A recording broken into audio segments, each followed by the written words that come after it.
तुमने टीचर का सारा लेक्चर देख लिया है, जो भी नोट्स तुमको पढ़ना था तुमने पढ़ लिया है, लेकिन जब तुम क्वेश्चंस बनाने के लिए जा रहे हो तुमसे क्वेश्चंस बन ही नहीं रहा है, तुम डिप्रेशन में चले जा रहे हो। उससे भी ज़्यादा खतरनाक कि तुमने पूरा प्रिपरेशन कर लिया है, जहाँ से प्रैक्टिस कर लिया वहाँ से प्रैक्टिस कर लिया, लेकिन जब तुम टेस्ट देने के लिए आते हो कोचिंग में तुमको मार्क्स ही नहीं आते। ये दो क्वेश्चन ऐसे हैं जो कि अच्छे अच्छे बच्चों को ले डूबे हैं। लोग इतना डिप्रेस्ड है, लोग इतना परेशान है, मुझसे बहुत बार ये क्वेश्चन पूछे गए हैं और आज की इस वीडियो में मैं इसी दो क्वेश्चन का ऐसा आंसर देने वाला हूँ कि तुमको इन दोनों क्वेश्चन से परेशानी कभी नहीं होने वाली है। पहले प्रॉब्लम पे आते हैं कि तुमने पूरा थियरी पढ़ लिया है, सर के लेक्चर को पूरा ग्रो थ्रू कर लिया है, बट स्टिल तुमसे क्वेश्चंस नहीं बन रहे हैं। इसको एड्रेस करने से पहले जो है ना, मैं एक कहानी सुनाता हूँ। जब मैं अपने कोचिंग में था ना, तो वहाँ पे दो टीचर थे, एक फिजिक्स वाले, केमिस्ट्री वाले। जो केमिस्ट्री वाले टीचर थे वो आते थे, अपना पूरा थियरी बोर्ड पे लिखाते थे, सब कुछ करवाते थे एंड बोलते थे कि अब घर जाके थियरी रिवाइज कर लेना एंड जाके क्वेश्चंस बनाना पैकेज से। हम लोग करते थे एंड बहुत प्रॉब्लम होती थी, हमसे क्वेश्चन से नहीं बनता था। फिर जो दूसरे फिजिक्स वाले टीचर थे वो क्या करते थे पता है, वो थियरी पढ़ाने में सिर्फ 5-10 मिनट लगाते थे। क्लास में आए, न्यूटन्स लॉज ऑफ मोशन बताएंगे, अच्छा पहला लॉ ये है, दूसरा लॉ ये है, तीसरा लॉ ये है, 5-10 मिनट में थियरी खत्म। बाकी टाइम क्या करते थे, बाकी टाइम सिर्फ और सिर्फ क्वेश्चन कराते थे। मतलब उस टॉपिक से, अगर न्यूटन्स लॉज ऑफ मोशन की मैं बात करूं तो उस टॉपिक से जितने भी प्रकार के क्वेश्चंस बन सकते हैं सब करा देते थे क्लास में। और हर टाइप के क्वेश्चंस को कराने के बाद अपने फिजिक्स वाले सर कहते थे ठीक है अब मैंने सब कुछ करा दिया, जितना भी टाइप से क्वेश्चन इस टॉपिक से बन सकता था, घर पे जाके अब तुम पैकेज सॉल्व करना। एंड जब हम फिजिक्स का पैकेज सॉल्व करते थे हमसे ऐसे चुटकी बजा के बन जाता था। ऐसा हो क्यों रहा है, केमिस्ट्री में नहीं बनता था, घर जाके फिजिक्स में बन जा रहा है, ऐसा हो क्यों रहा है? तो होता ही है ना कि जनरली हम बच्चे क्या करते हैं कि हमने थियरी पढ़ा, देख लिया फार्मूला क्या है, देख लिया कि क्या कॉन्सेप्ट है उस टॉपिक का, एंड डायरेक्टली हम अटेम्प्ट करने चले जाते हैं क्वेश्चन। बट हमको ये पता ही नहीं होता कि उसमें अप्रोच क्या लगाना है, कि अगर हमको क्वेश्चन में ये डेटा दे दिया गया है तो इन दोनों को जोड़ के ये तीसरा डेटा निकाल के चौथे डेटा के साथ मिला के कैसे सॉल्यूशन निकाल के आंसर निकालना है वो हमें पता ही नहीं होता। क्यों? क्योंकि हमको इतना पता है ना, force equal to mass into acceleration, हमको तो बस फ्री बॉडी डायग्राम ड्रॉ करने पता है। उस फ्री बॉडी डायग्राम का यूज करके मोमेंटम कैसे निकालना है हमें ये तो पता ही नहीं है, राइट? तो होता क्या है ना कि हम लोग ये गलती करते हैं कि हम सिर्फ थियरी पढ़ के डायरेक्टली क्वेश्चन अटेम्प्ट करने चले जाते हैं। तो सिर्फ क्लास का थियरी पढ़ने के बाद तुम्हारे क्वेश्चन अटेम्प्ट करने जाओगे तो तुमसे नहीं बनेगा। मेरे केमिस्ट्री वाले केस में क्या हो रहा था कि सर सिर्फ थियरी पढ़ा रहे थे एंड हमें बोल रहे थे जाके तुम पैकेज बनाओ, तो नहीं बनता था। फिजिक्स वाले केस में क्या हो रहा था कि सर हमें सिर्फ 5-10 मिनट में थियरी बताते थे एंड बाकी का पूरा टाइम हमें क्वेश्चन समझाने में लगा देते थे अलग अलग टाइप के। तो जब हम अलग अलग टाइप के क्वेश्चन का सॉल्यूशन क्लास में होते हुए देखते थे तो हमको अप्रोच पता चल जाता था कि हाँ भाई अगर इस टाइप का क्वेश्चन आएगा तो सर ने बताया था कि इन दोनों डेटा को ऐसे यूज करके तीसरा नंबर निकालना है, उसको फोर्थ डेटा के साथ फिट करना है, तब जाके सॉल्यूशन आएगा। समझ रहे हो? तब बोलोगे अरे यार सर मेरे टीचर तो आपके केमिस्ट्री वाले टीचर की तरह है, वो हमें इतना डिटेल में एग्जांपल्स कराते ही नहीं, वो बस आते हैं क्लास में एंड फिर अपना थ्योरी बताते हैं फिर चले जाते हैं। तो हम क्या करें? तो इसका एक ही तरीका है कि तुम अनसॉल्व क्वेश्चंस को अटेम्प्ट करने से पहले एक बहुत ही रामबाण चीज को सॉल्व करोगे, उसका नाम है सॉल्व एग्जाम्पल। सॉल्व एग्जाम्पल के बिना इस दुनिया में अगर तुमने अनसॉल्व एग्जाम्पल को सॉल्व करने के लिए गए, अनसॉल्व क्वेश्चन को सॉल्व करने के लिए गए, इसका मतलब ये है कि या तो तुम्हारे टीचर बहुत अच्छा बता रहे हो, तुमको क्लास में हर टाइप का एग्जाम्पल करा दे रहे हो तो ठीक है तो कर लोगे तुम, बट अगर ऐसा नहीं है तो तुमको सॉल्व एग्जाम्पल करना ही पड़ेगा। अब सॉल्व एग्जाम्पल करने का ना एक तरीका है, तुम लोग अच्छा ठीक है हाँ यार कर लेंगे हो जाएगा, नहीं, एक बहुत ही माइंड गेम खेलना होता है एंड इसको ध्यान से सुनना है इस पार्ट को। इसको स्किप कर दिया तो कोई फायदा नहीं फिर सुनने का। एग्जाम खराब जा रहा है तुम्हारा कोचिंग का टेस्ट, तो उसके लिए तुमको क्या करना चाहिए? Let me tell you an amazing thing that Unacademy के सब्सक्रिप्शन पे अभी अमेजिंग 60% डिस्काउंट चल रहा है। बहुत ही लिमिटेड पीरियड का ये ऑफर है। तुम्हारे स्क्रीन पे तुमको दिख रहा होगा कि प्राइसेस कितने ज्यादा ड्रॉप हो चुके हैं। डिस्क्रिप्शन में लिंक होगा, check it out and get the subscription by using the code NOVAFAM, क्योंकि ये मौका बार बार नहीं मिलने वाला है एंड इस कोड को यूज करने से तुमको एडिशनल 10% डिस्काउंट भी मिल जाता है। तो please check it out, the link is in the description. Sad बात यह है कि जो ऑफर है 60% ऑफ वाला वो 14 दिसंबर को रात को खत्म हो जाएगा 12 बजे, तो तुम्हारे पास बस आज भर का टाइम है, प्लीज जल्दी से ले लो वरना बाद में रिग्रेट करोगे।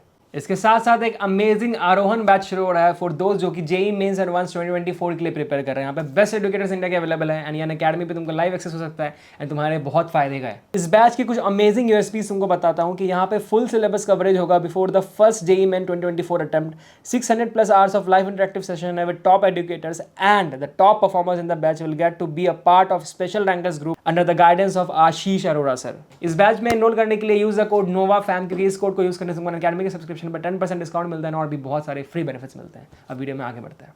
तो प्रोसेस क्या है ये सुनो। प्रोसेस ये है कि तुमको एक टीचर ने एक टॉपिक पढ़ा दिया, तुमने पूरा थियरी वगैरह देख लिया, पूरा कॉन्सेप्ट समझ लिया। अब तुम क्या करोगे, कोई भी एक अच्छा बुक उठाओगे जिसमें कि बहुत अच्छे से ना सॉल्व एग्जांपल दिए हुए। अब सॉल्व एग्जांपल किसी भी बुक में अगर तुम देखोगे, सिंगेज हो, HC वर्मा या कोई भी हो, वो हर एक टाइप के होते हैं। स्टार्टिंग वाले जो होते हैं बहुत ही फॉर्मुला बेस्ड होते हैं, एक लाइन का आंसर होता है, एक लाइन का सोल्यूशन होता है, कोई टेंशन वाली बात नहीं है। जो लास्ट वाले होते हैं बहुत हैवी होते हैं, हैवी इन द सेंस कि तुमको 3-4 कॉन्सेप्ट मिला के क्वेश्चन होगा जो कि बहुत टफ होगा एंड उस टाइप के एडवांस में भी आते हैं। तो तुमको करना क्या है ना कि तुमको सॉल्व एग्जांपल किसी एक बुक का उठा के बनाना है, ठीक है? बनाना कैसे तुमको बताता हूँ। जो चिंदी वाले हैं तो तुम इजीली बना लोगे बिना सॉल्यूशन देखे, कोई दिक्कत नहीं हो, तुम्हारा ऐसे बस ब्रेन को बस वार्म अप कर रहा है, ठीक है। अब जैसे तुम आगे बढ़ोगे ना तो अच्छे वाले क्वेश्चन आने शुरू होंगे। तो जो अच्छे क्वेश्चन आने शुरू होंगे तुमको अपने आप के ईगो पे नहीं लेना है, तुमको खुद से उसका सॉल्यूशन को बिना देखे सॉल्व नहीं करना है। मैं क्या बोल रहा हूँ, सॉल्व एग्जाम्पल है वो। तुमको क्या करना है कि तुमको 10 सॉल्व एग्जाम्पल को सेलेक्ट करना है जो कि अच्छे वाले हैं, जो बहुत अच्छे वाले।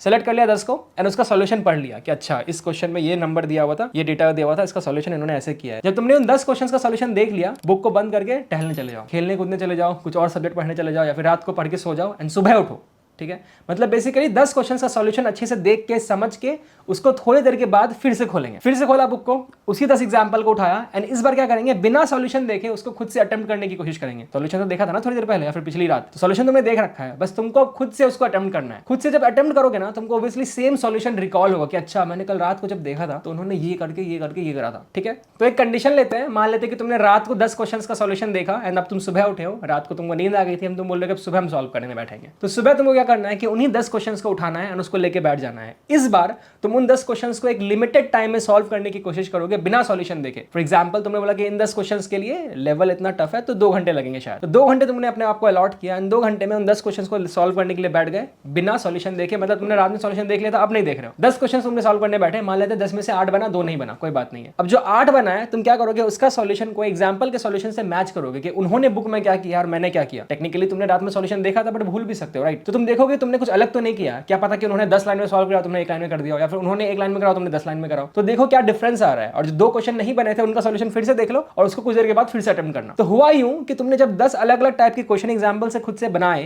एंड सॉल्यूशन देख के बनाए, तो हुआ यूं कि तुमको उनका अप्रोच पता चल गया। अब नेक्स्ट क्या करना है कि तुमको फिर उसी दिन 10 अलग एग्जांपल्स उठाने हैं, सॉल्व्ड एग्जांपल्स, ठीक है। पहली बार क्या किया था कि सॉल्व्ड एग्जांपल का सॉल्यूशन देख लिया था एंड तब उनको अटेम्प्ट किया था। इस बार क्या कर रहे हैं, 10 सॉल्व्ड एग्जांपल उठाया है बट इसका सॉल्यूशन नहीं देखेंगे, इसका सॉल्यूशन बिना देखे अटेम्प्ट करने बैठ जाएंगे। अटेम्प्ट करने बैठे एंड खुद से सॉल्व करा उसको लिमिटेड टाइम में, मान लेते हैं फिर से 2 घंटे में। 2 घंटे में उनका सॉल्यूशन अटेम्प्ट करा, 10 में से मान लेते हैं 6 बने। अब 6 का सॉल्यूशन जो है एग्जाम्पल में दिए गए सॉल्यूशन से मैच करेंगे कि मैंने क्या ज्यादा लेंदी प्रोसेस से बनाया या फिर उन्होंने ज्यादा इजीली बनाया है, या फिर उनका लेंदी है मेरा इजी है, क्योंकि तुम्हारा एग्जाम का गोल क्या है कि भाई कम से कम लेंथ में बन जाए, राइट। तो अगर उनका लेंदी नहीं है, उनका ज्यादा इजीली सॉल्व किया तो उसको देख लो, ठीक है। और जो 4 क्वेश्चन नहीं बने थे उनका सॉल्यूशन देख लो एंड उसको फिर बाद में फिर से अटेम्प्ट करो। तो अब तक हमने क्या करा कि 10 क्वेश्चन पहले उठाए, उसका सॉल्यूशन देखा, फिर अटेम्प्ट किया खुद से एंड जो नहीं बना उसका सॉल्यूशन फिर से देखा। उसके बाद क्या किया, स्टेप 2 कि 10 क्वेश्चन उठाए, उनका सॉल्यूशन नहीं देखा, खुद से पहले अटेम्प्ट किया, उसके बाद जाके सॉल्यूशन मैच किया। जब ये दोनों स्टेप्स हो जाते हैं तब हम स्टेप 3 में आएंगे। और स्टेप 3 क्या है कि अनसॉल्व्ड क्वेश्चंस बनाएंगे। जब स्टेप 1 और स्टेप 2 करने के बाद तुम स्टेप 3 में आओगे, जब अब तुम अनसॉल्व्ड क्वेश्चंस बनाओगे तो तुमसे वो बहुत ही बेहतरीन तरीके से बनेंगे। ऐसा क्यों, क्योंकि जब तुमने सॉल्व क्वेश्चंस बना रखे हैं, उनका सॉल्यूशन देख रखा है खुद से, एक बार देख के बनाया, एक बार बिना देख के बनाया, तो तुमको अप्रोच पता है क्वेश्चंस का। तो ऐसे में अब जब तुम अनसॉल्व बनाओगे ना तुमसे बनेगा। तो वो जो तुम्हारा कष्ट है ना कि यार मैं टीचर का लेक्चर देख के पढ़ने बैठ रहा हूं, टीचर के क्लास अटेंड करने के बाद पढ़ने बैठ रहा हूं, नोट्स पढ़ के पढ़ने बैठ रहा हूं, बट मेरे से क्वेश्चंस ही नहीं बन रहे, वो इसलिए नहीं बन रहे हैं क्योंकि तुमने इनफ नंबर ऑफ क्वेश्चंस का अप्रोच नहीं देखा है। अगर तुमको एग्जाम में क्वेश्चन में ये डेटा दिया जाएगा तो उसको कैसे अप्लाई करना है तुमको ये नहीं पता है। लेकिन जब तुम सॉल्व एग्जांपल्स का सॉल्यूशन देख लेते हो, ये जो अप्रोच तुमको मैंने बताया स्टेप 1 स्टेप 2 को कर लेते हो, तो स्टेप 3 में जब तुम अनसॉल्व को बनाओगे तुमसे क्वेश्चंस बन जाएगा। इसको अप्लाई करना आज से ही शुरू करो। जो भी फिजिक्स केमिस्ट्री मैथ्स जो भी सब्जेक्ट है सब में अप्लाई करो, trust me it will help you for sure. And जो भी तुम्हारा रेट है ना अनसॉल्व क्वेश्चंस को बनाने का, वो यहाँ से यहाँ तक नहीं आया तो मैं इस चैनल पर वीडियो डालना बंद कर दूंगा।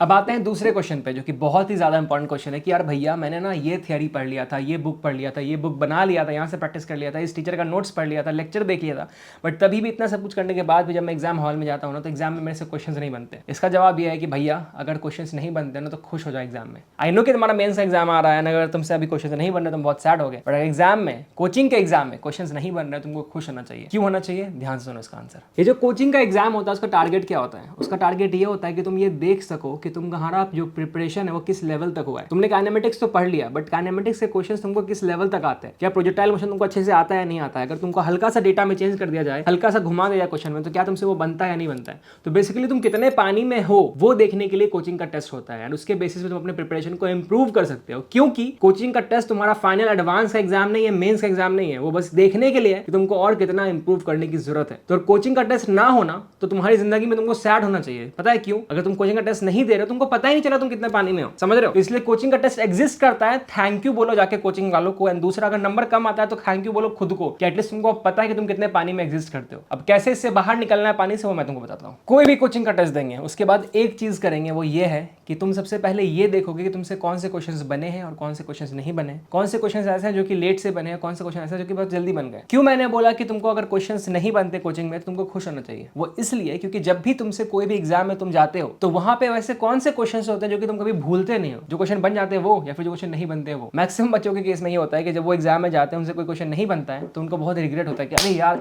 थर्मोडायनामिक्स का ये वाला क्वेश्चन मैंने पढ़ा था, मैंने से तभी भी कैसे नहीं बना। तो वो क्वेश्चन ना तुम जिंदगी में कभी भूलने नहीं वाले हो। पहली चीज तो ये है। तो एग्जाम हॉल से आने के बाद अगर तुमने उस क्वेश्चन का फिगर आउट कर लिया सॉल्यूशन, तो तुम एडवांस तक भी उस क्वेश्चन को नहीं भूलोगे कि तुमको जिंदगी भर तुम्हारे दिल में वो दर्द रहेगा कि कोचिंग में ये घटिया सा क्वेश्चन आया था, मैंने उसको सॉल्व नहीं करा था। तो सबसे पहली चीज तुमको करनी है वो होना है खुश, क्योंकि तुमसे क्वेश्चन नहीं बना था, मतलब तुम उस क्वेश्चन को अभी भूलोगे नहीं। आगे तुमने उसका अगर सॉल्यूशन देख लिया तो तुम उसको डेफिनेटली अब सॉल्यूशन के साथ याद रखोगे एंड एडवांस में कोई भी गलती नहीं करोगे। तो पहली चीज तुमको करनी है एग्जाम से आने के बाद तुमको देखना है कि कौन से क्वेश्चन तुमसे नहीं बने थे, उसका सॉल्यूशन देखना डायरेक्टली, कोई टेंशन वाली बात नहीं है। खुद से अटेम्प्ट करके देख लेना एक बार, घर पे भी आ गया, अगर नहीं बनता तो कोई सैडनेस की बात नहीं है। सॉल्यूशन देखना, सॉल्यूशन देखने के बाद जैसे एग्जांपल के केस में हमने करा उसको बंद करके रख देना एंड कुछ टाइम के बाद बिना सॉल्यूशन देखे खुद से अटेम्प्ट करना। सॉल्यूशन देखा ना, अगर सुबह सॉल्यूशन देखा तो शाम को फिर से अटेम्प्ट करेंगे बिना सॉल्यूशन देखे एंड मैच करेंगे, अच्छा सॉल्यूशन में जो मैंने करा था वो सेम है क्या बुक के सॉल्यूशन से, उसके अकॉर्डिंग फिर डिसीजन लेंगे कि क्या मेरा सॉल्यूशन बेहतर है, क्या मैंने जो अभी गलतियां कर रहा हूं अगर रिपीट करूंगा, क्या मैंने सही करा, क्या मैंने गलत किया। तो ये करने से तुम्हारा जो गलतियां थी एग्जाम हॉल में, जो कॉन्सेप्ट से जो भी तुम गलतियां कर, जो क्वेश्चन नहीं बना पाए, तो तुमको अब आता होगा। ठीक है, अब करना तुमको ये है, ध्यान सुनना, ये बहुत इंपॉर्टेंट स्टेप है। तुमको मेक श्योर ये करना है कि जिन भी क्वेश्चंस को तुमने अभी रिवाइज कर लिया एग्जाम हॉल के बाद, वो क्वेश्चन जो कि तुमसे एग्जाम में नहीं बने थे, वो क्वेश्चंस अगर सिमिलर क्वेश्चंस तुमको एग्जाम में दोबारा से आते हैं किसी भी कोचिंग के टेस्ट में, वो गलतियां रिपीट नहीं होनी चाहिए। फॉर एग्जांपल, अगर मान लो कि तुमने एक क्वेश्चन बनाया प्रोजेक्टाइल मोशन पे कि हाँ भाई एक प्रोजेक्टाइल ऐसे थ्रो किया गया एंड वो इतने एंगल पे लैंड कर रहा था, तो बताओ उसकी वेलोसिटी क्या होगी।